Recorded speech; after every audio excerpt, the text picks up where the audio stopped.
All right, folks, welcome back to the Crisis Report. This is your alert for September 8th, 2025. We are brought to you by Augusta Precious Metals. If you're into possibly putting your IRA into gold and silver, precious metals, this is the company to do it with. They're in Better Business Bureau rated and one of the best out there. Please consider them. There's a link in the description.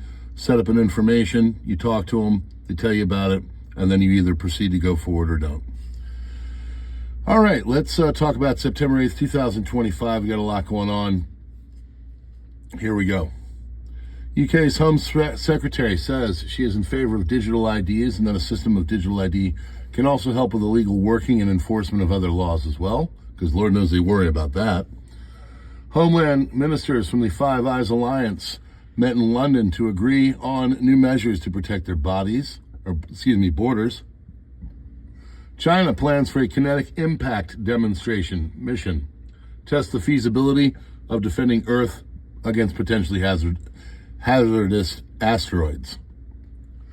At least 14 people have died in Nepal amid ongoing protests amidst the government's ban on 26 social media platforms.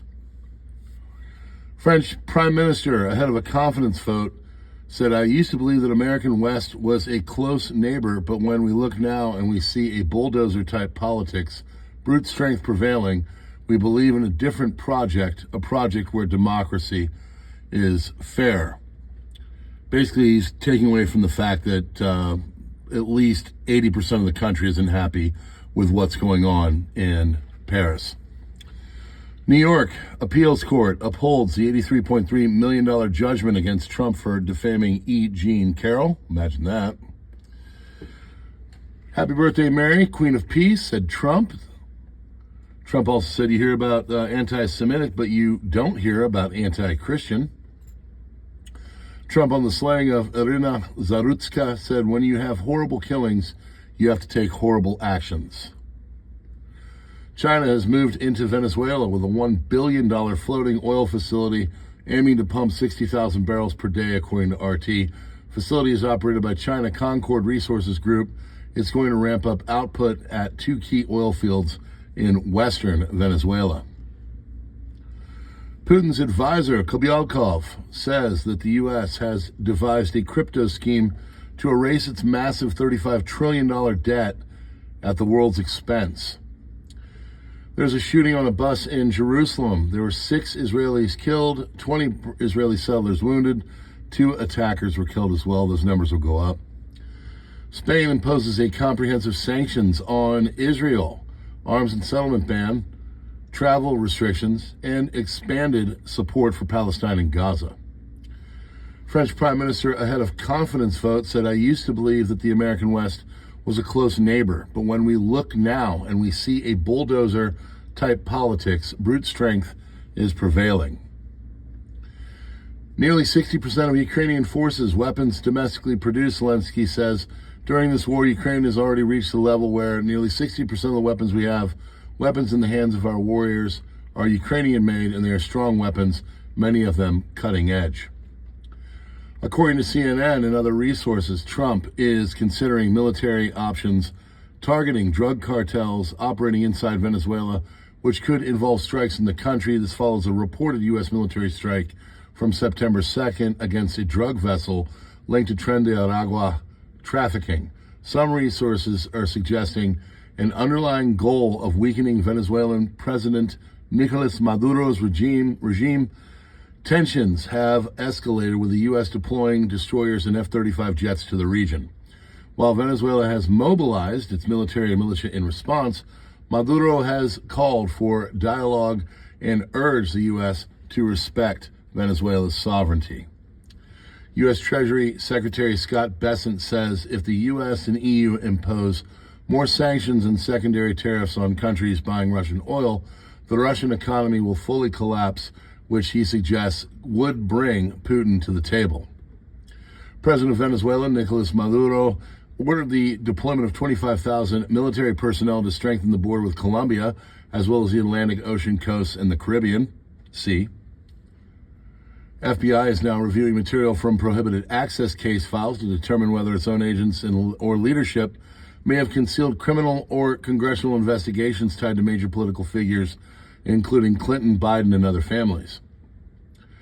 ICE has arrested a Kenyan national convicted offender of love in Minnesota after his deportation was blocked by a federal judge, which allowed him to secure government jobs, including a six-figure position in the Department of Education.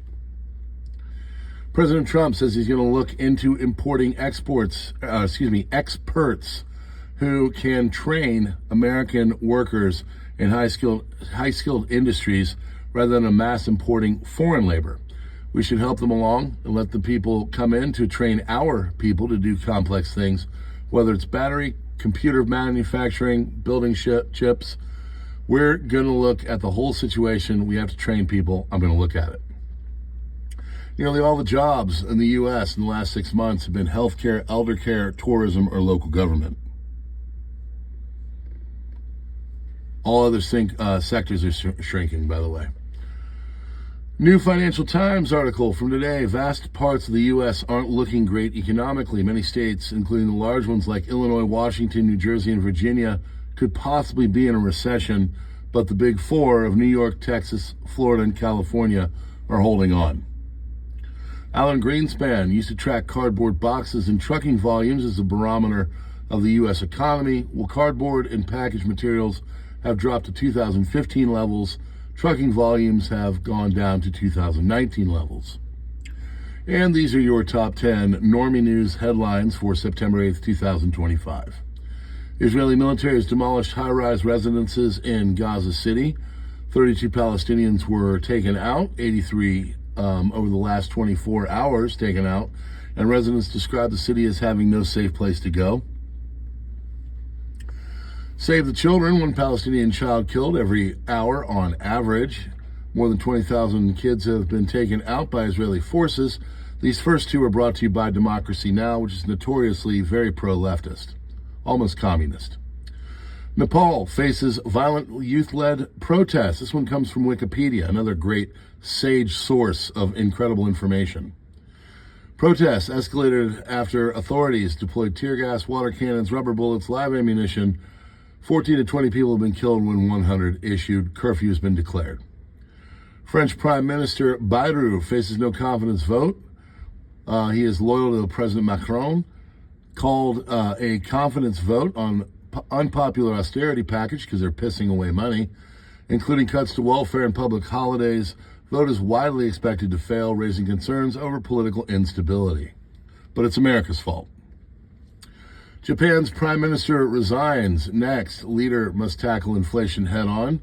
Shigeru Ishiba resigned after less than a year in office. His party's election losses are amid rising inflation, especially for things like rice. His resignation leaves the LDP with a weakened minority government. Sanae Takaichi and Shinjiro Koizumi offer contrasting approaches to inflation and fiscal policy. Markets are eyeing inflation data as stock futures have risen. EchoStar jumped $17 billion spectrum license sale to SpaceX. Treasury Secretary has warned that the U.S. might owe up to $1 trillion in tariff refunds if a court rules previous tariffs were unlawful. Alphabet ruling boosts tech stocks, jobs data. Stock futures are favorable because the antitrust ruling for Alphabet went down. Markets are bracing for new labor market data that could influence Federal Reserve policy. And the fight of the century boxing showdown is scheduled for mid-September. Canelo Alvarez and Terence Crawford are going to fight September 13th in Las Vegas. London tube strike has disrupted travel amidst ongoing industrial action. September 5th to the 11th is impacting nearly all underground lines, with the DLR or Docklands Light Railway and Elizabeth Line and Overground remain operational, though overcrowded. Blood moon lunar eclipse lights up the sky, and it was an eclipse occurred overnight into today, visible across Asia, Africa, Europe, and Australia, and is offering a dramatic red moon visible over 77% of the global population. That, my friends, is your crisis report alert for September 8th, 2025. We're brought to you by Augusta Precious Metals.